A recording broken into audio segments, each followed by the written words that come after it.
दिल्ली की काउंटिंग चल रही है और जिस तरीके से सारे एग्जिट पोल कांग्रेस को सिर्फ एक सीट की बात कर रहे थे और वो एक ही सीट पर आगे चल रहे हैं। आखिर क्या वजह रही है? क्योंकि कांग्रेस ने भी तमाम लुभावने वादे किए थे।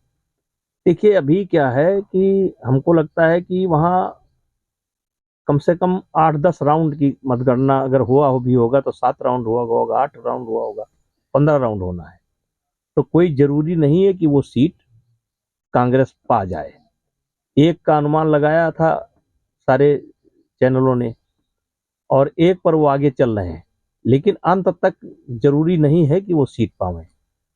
पिछले चुनाव में वो 4% वोट उनको मिला था और दिल्ली में परसेंटेज की लड़ाई है और हमको उम्मीद है कि परसेंटेज में कांग्रेस थोड़ा बढ़ेगी। तो आखिर क्या वजह रही है कि जैसे जहां तक आम आदमी पार्टी और बीजेपी के बीच में टक्कर चल रही है और ऐसे में कांग्रेस को सिर्फ एक सीट, क्योंकि दूसरे नंबर की बड़ी पार्टी है कांग्रेस, वजह देखिए, क्या है? कांग्रेस का दुर्भाग्य ये है कि एक कदम आगे एक कदम पीछे, और वो ये तय ही नहीं कर पा रहे हैं कि उनको किस रास्ते पर जाना है। अब जैसे आम आदमी पार्टी खुलेआम एक तरीके से कह लीजिए जो मुस्लिम मतदाता है उनको लेकर के चलती है।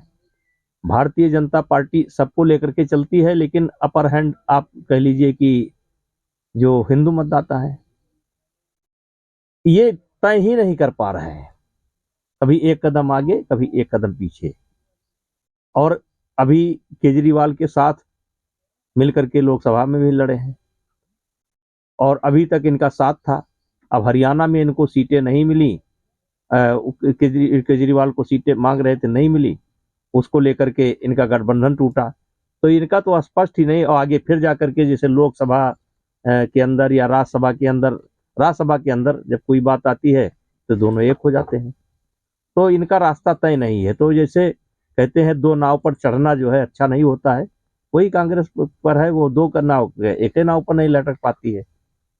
क्या रणनीति रही है नेताजी, जिस तरीके से उनकी आपने कोई ओखला? रणनीति नहीं, वो संतुष्ट है। उनकी कोई रणनीति नहीं है, वो संतुष्ट है, जितना उनको मिल रहा है उतना संतुष्ट है।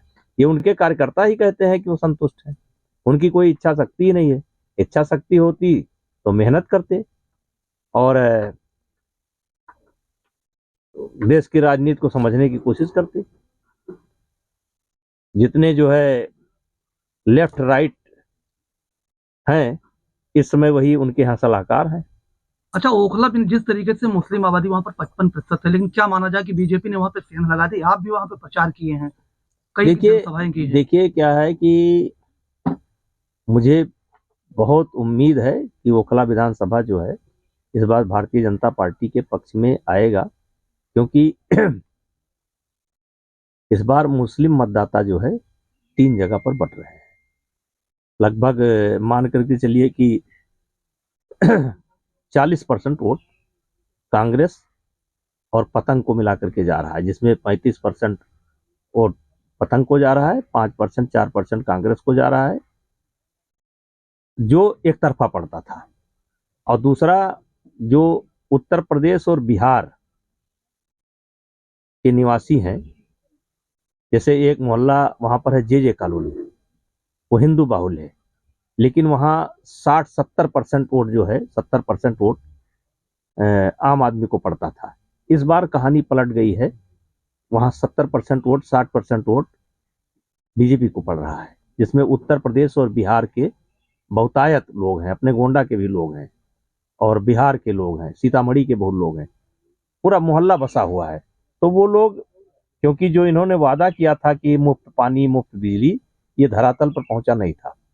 और सबसे बड़ी बात कि अगर कोई निर्माण कार्य कराना चाहता है तो बालू गिरेगा, मोरंग गिरेगा, गिट्टी गिरेगा, उसके पहले केजरीवाल के गुंडे जो है वसूली के लिए पहुंच जाते हैं। मतलब बिना दिए आप एक ईंटा रख नहीं सकते। आपने जमीन खरीदा कि उनके गुंडे पहुंच गए, वसूली चल रही है।